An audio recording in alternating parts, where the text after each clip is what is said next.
Hey guys, how you doing? This is Andrew Sims with the Sims Consulting Group, and part of the reason I started this channel, right, was one to bring some scriptural clarity to some business processes, right, or I shouldn't say scriptural clarity, but kind of apply scripture to business practices, right? Because I believe ethics are a part of building a business that is sustainable, that's a long-term success, and kind of beneficial to the environment, to the people that are around, and to the business community as a whole.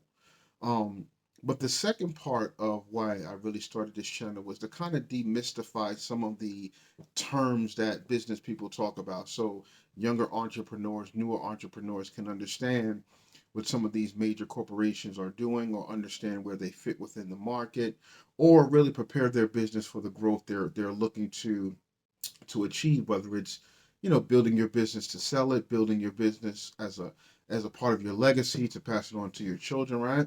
Whatever your goal is, I wanted to make sure to bring you the information, like I said, and demystify some of the things that business people tend to talk about. So today we're going to really focus on scaling your business or building your business so it can scale, right? Building your business in a way that is scalable. But before we get into that, right, I want to make sure that you understand in the simplest terms what it means to build your business for scale, right, for scalability. And really, what it means is putting your business in a position that eliminates the hindrances, the bottlenecks, and all those things that are going to stop growth. And that's really what putting in a position to scale, right? And there are a couple of different ways that companies grow slash scale their business, right?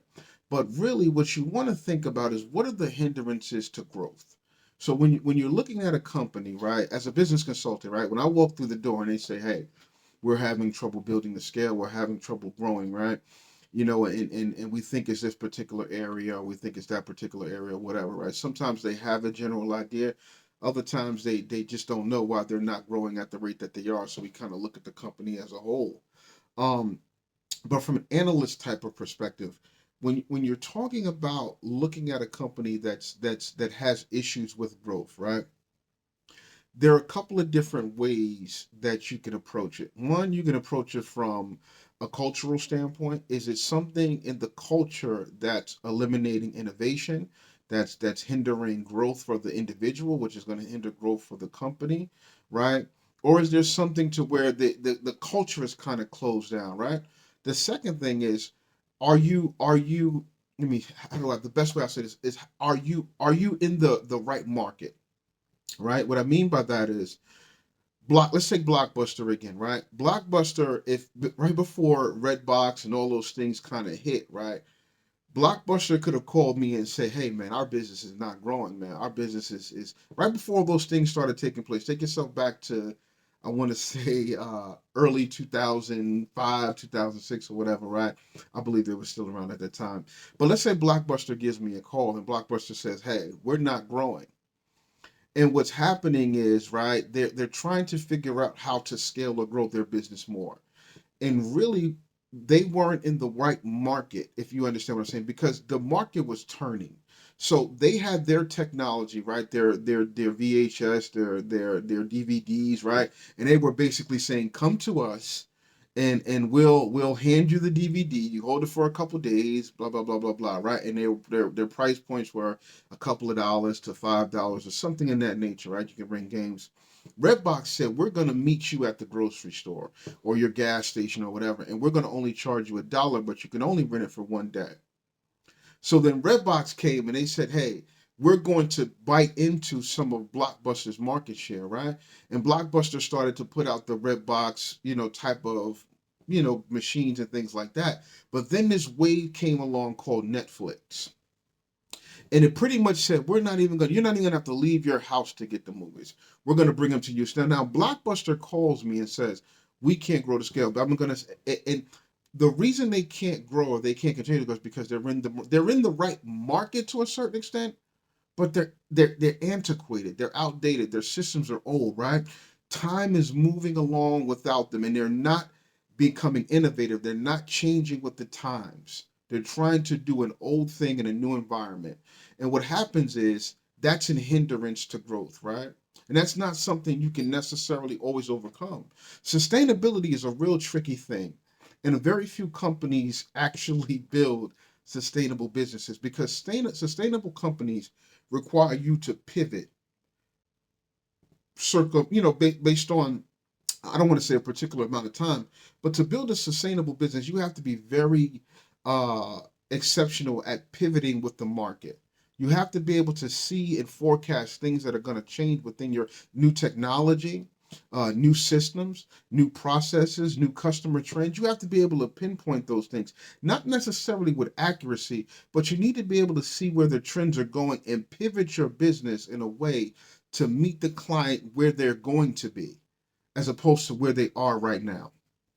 So when you talk about growth for a company, there's really three ways that most companies grow, right? Portfolio performance.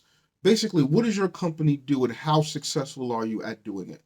So the first one is really portfolio performance. How do you perform as an organization? The second way companies grow is by taking market share, right? Let's take Redbox. Redbox grew by eating into the blockbuster, the movie rental place. They started eating into their market share because they created a convenience for the customer. Think about it. You get off work on Friday, you want to make your family a good meal, so you're going to the grocery store. In Virginia, we had it at the Food Lions, or I believe the Farm Fresh. So a lot of people on Friday, I did it too, man. They would go get their chicken and whatever it was, right? And on the way in, you would see this red box machine, and it would be like, man, the latest movies are in there. So you would pick them, and you would grab them, and you would just go home after you made your meal. You didn't need to make an extra stop to the video store. So then here comes Redbox eating into the market share, which promotes growth, but it decreases the market share of Blockbuster. So the second way you're going to grow your business is through market share, right? You're going to eat into market share. You're going to grow your market share, or how much of the pool of customers in that particular area do you have as clients, right?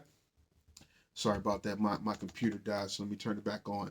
The third way companies grow is by something called mergers and acquisitions, M&A, right? Mergers and acquisitions is probably the best way for companies when it comes to a technology based type of organization, right? And I'm sorry, I don't have the lights. Let me close this computer.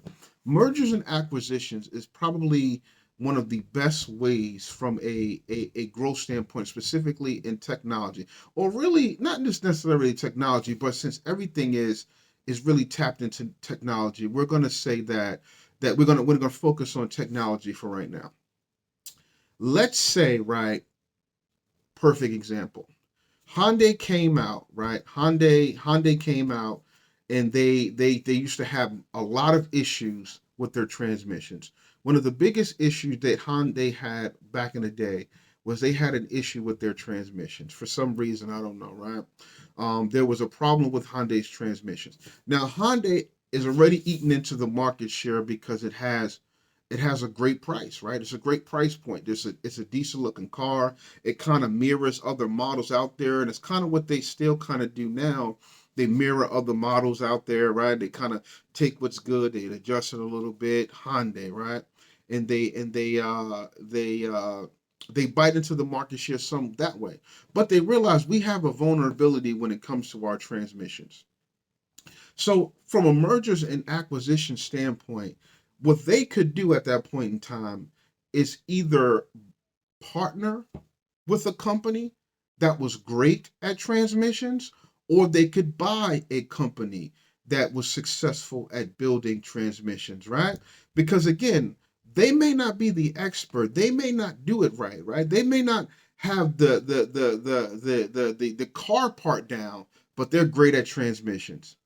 And by doing that, now you eliminate other hindrances to your buyers when it comes to them purchasing your vehicle. So you take that, you merge with that company, or you acquire that company, right? You bring it into the Hyundai fold, and now they produce your transmissions, and you're able to eat into more of the car's market share by saying, hey, remember that issue we were having with transmissions? We don't have that anymore.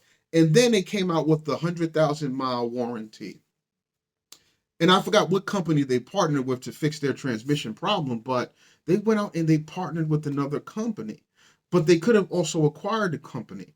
Now, that company's business, because maybe that company produced transmissions for other cars.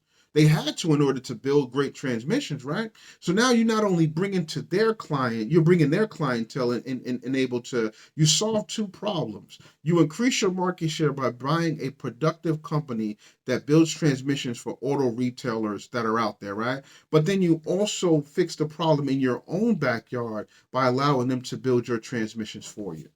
So those are the way that companies grow for the most part. So when you're thinking about building your business, right, and most of entrepreneurs are not in the position where they're acquiring other companies, right? They're usually in a position where they're building their company either to sell it, right, or to develop something that's going to be around for a long time, something sustainable.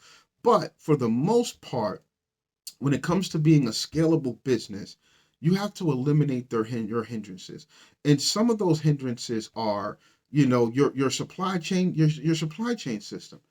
So your supply chain management, right? How are you getting your product from assembly line? Matter of fact, how are you getting the stuff you need to make your product? And then, right, how are you making your product? And then how are you moving that product from factory, from location to eventually the doorstep or the home of your customer or to your retailers, right? You got to eliminate all of those bottlenecks in order to have a scalable business, because once you eliminate those barriers, your business can truly thrive and grow the way you see inside. Now, here's a scripture, because we always do scriptures on Servant Leadership Sunday. And I'm not going to give you the actual scripture. My computer just died. But the Bible said, if anyone lacks wisdom, let him ask, because God will give it to him. God's not going to withhold wisdom from you. So as you're running your business, as you're pushing forward, right? As you're making moves, as you're driving progress, you want to make sure that you're able to apply the wisdom, right? See where the market is going. Ask God, hey, open my eyes to what the market is doing. Be knowledgeable, do your research, pray, but ask God for wisdom, because a scalable business is very important. Specifically because you don't want to plateau at one level, when really, if you would have adjusted a couple of things, move some processes around, move some people around, right? Adjust your culture, right? Because a culture is a big part of why businesses don't scale. So, and also when you're talking about mergers and acquisitions, does the culture of the company that you're buying or acquiring match the culture of the company that you're currently running? Are they going to clash? Because then you can ruin a company that was already performing. So all I'm saying to you is, right, as you go about your day to build your scalable business, first ask God for wisdom. I'm a believer, so that's my first step. I ask God for wisdom about any organization that I'm going to work with, anything that I'm going to do, right? Just for daily wisdom to get through the routine, mundane tasks. Because sometimes you could adjust the process that way and save some time in your own personal day. But what I'm saying to you is, at the end of the day, I wanted to demystify the whole scaling thing, because you hear a lot, scale your business, scale your business. All it means is basically putting your business in a position to grow.